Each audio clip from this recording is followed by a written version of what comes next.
Good morning and welcome to the DFS Army YouTube channel. I am Razzle11 and you can find me on X at Razzle11Grinds. Going to take a look at some pitching for today, the 17th of September. It is Tuesday. We do have a 10-game main slate, 5-game slightly earlier slate, I guess you can call it. But we will be focusing just on the main slate this evening. And as always, I will be looking at DraftKings since that is where a majority of my action is. If you play on FanDuel, I would cut my pitcher pool into a half or even a third, where we don't have to be as creative. Pricing isn't quite as tight. Scoring system slightly different. It allows us to really focus on high K upside pitchers on FanDuel, while also being able to get our stacks the way we want them to be.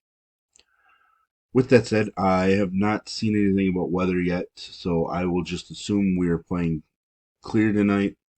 Let's just jump right into the pitchers and see what we have to work with. We get Zach Wheeler at the top. Shut down Milwaukee the first time he faced them.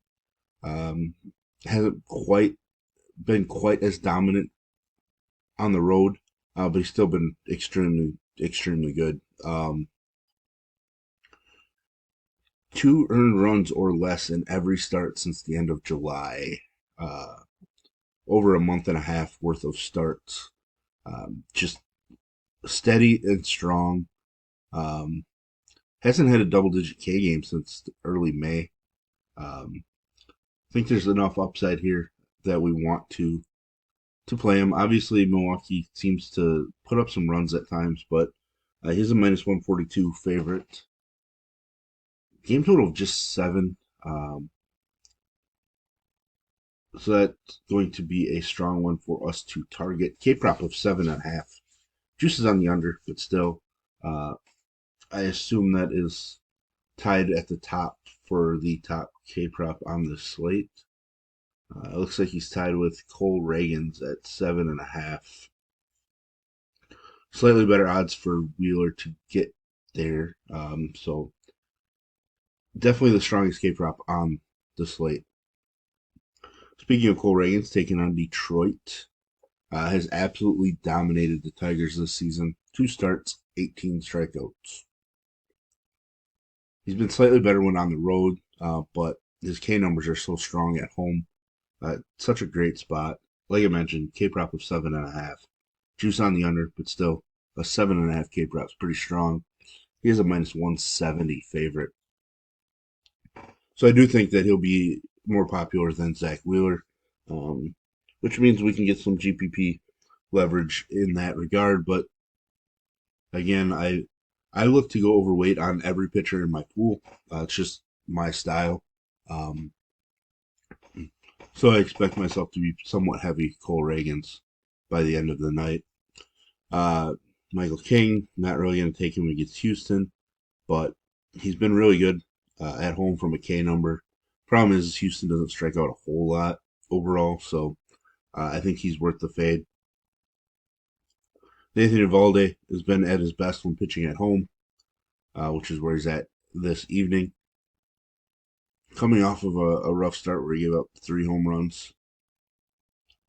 A couple solid starts prior to that. He is a minus 142 favorite. With a K prop of 5.5. Juice is on the under on that K prop, which isn't ideal, but I do think Eovaldi makes some sense in the spot. Next on the list, Hunter Brown. Not really going to take a chance on him in San Diego. He's really turned the season around, obviously coming off of a rough start, but that start to the season was atrocious. With that said, San Diego, I believe, still strikes out the lowest frequency in baseball. So I'm just no desire to pick on the Padres. Luis Gil uh, absolutely shut down Seattle when he faced them the first time. He's not quite as strong when pitching on the road, but he's still been pretty good. Obviously, a ton of K upside in the matchup. K prop of 6.5 with juice on the over. He's sitting as a minus 120 favorite right now. So there is definitely upside. There's some volatility, though. He does have some walk issues. Walks can lead to big innings. It's a big worry, but definitely somebody you have to have in your pool, if you ask me. Brian Wu was dominant against the Yankees first time he faced them as well. His home numbers are absolutely spectacular, especially compared to his road numbers overall. Not a huge K guy, but really, really steady. Can give up the home run a little bit. Obviously, a worry taking on the Yankees here, but game total of 7, very slight home dog. Uh, no problem including Wu. I just don't want to go too heavy on him. Maybe a 15% type play at this point. Chris Bassett, I'm not going to get to Bassett. His overall numbers have been better when pitching on the road. His K numbers are a little lower, but um, has had some solid starts recently against a couple of tougher offenses in Boston and the Mets. Struggled a bit with Philadelphia, but his K numbers have been there, which is something we weren't seeing early in the season from him. Uh, so I do have a little bit of interest just because uh, the Rangers lineup um, has been weakened a little bit without Seager. Game total is just 7.5 in this one. I don't know if we have a K prop because looks like DraftKings doesn't have anybody listed for a Toronto starter, which is weird since we're looking at DraftKings here, but their sportsbook does not. Tyler McGill, man, he struggled against the Nats the first time he faced them. Coming off of an elite start, it's really strong in 2 out of his last 3. He might be somebody we want to mix in a little bit. Um, I'm not sure how the Washington lineup has been strikeout wise since they've started playing some younger guys, some guys that some of you might not have heard of before. Um, he has a K prop of 5.5, which you strongly on the over. He is a minus 170 favorite, so maybe it's somebody that we want to mix in. He's just not somebody I ever get right, really. So I think he's probably like a 15% play as well on this particular slate. Lance Lynn returned from a lengthy absence and looked solid against Cincinnati. Didn't pick up the win, which kind of kept his fantasy points down. Um, with that said, I'm not sure if I can end up on Lance Lynn, to be honest. Um, he is at his best when pitching at home. Night and day difference. So maybe he is a minus 142 favorite. Game total of 8 right now. K prop of 5.5 would choose on the under. Uh, just feels gross, but he might end up in the pool. If he does, it's still definitely as a last man in type of play. Frankie Montas, not going to take him against Philadelphia. Couple of strong starts recently for sure. He's thrown the ball really well. Excuse me, shut down Philadelphia pretty well the first time he faced them. One thing to point out, obviously, the last 2 starts have been against Colorado, and a team we pick on left and right, and then in San Francisco, a ballpark where we take pitching basically left and right. So I don't know that I want to chase that too much, but he has been throwing the ball well. With that, I think Philadelphia is going to end up one of my, top handful of stacks, just because their offense is dangerous enough. Um, Mitchell Parker against the Mets struggled a bit, coming off of a strong start. Too bad that was against Miami, much weaker opponent. Not sure what the weather in Wrigley is like.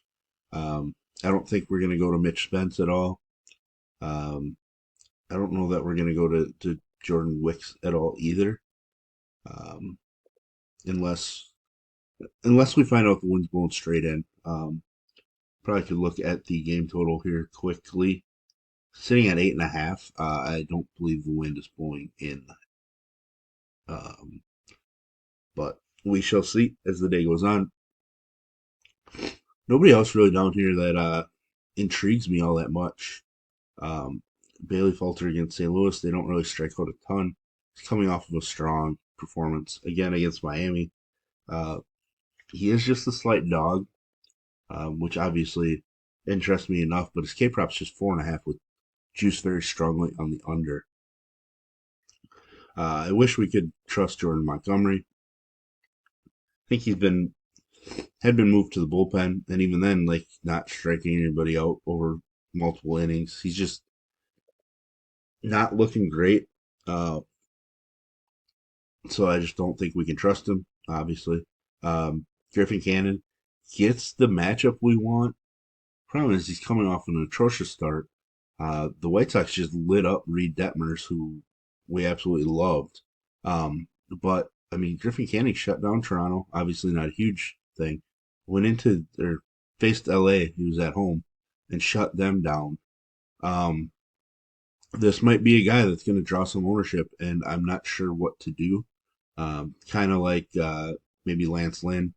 As the day goes on, I'm going to have to decide, and maybe my last spot in my pitcher pool comes down between those two. And if it does that, I think I might take Griffin Canning because the matchups is just easier. But uh, it'll be interesting. I don't really love the idea of playing Griffin Canning, but he's shown enough recently. Obviously, upside in the mid 20s, maybe even to 30 if things kind of go correctly. Um, he does have a K prop of 5.5. Juice is on the under, but still, K prop of 5.5. He is a minus 170 favorite at this point, so maybe we end up on Griffin Canning. Not words I thought I'd say very often, or at all, maybe this season. But there we have it. There is my first look at pitching for the day.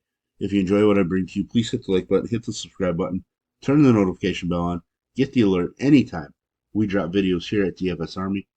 And if you want to join us and get access to our coaches, tools, sheets, Discord, etc., I will put links in the description below. You can use promo code RAZ, it's RAZ, for 10% off monthly. And as always, best of luck, everybody.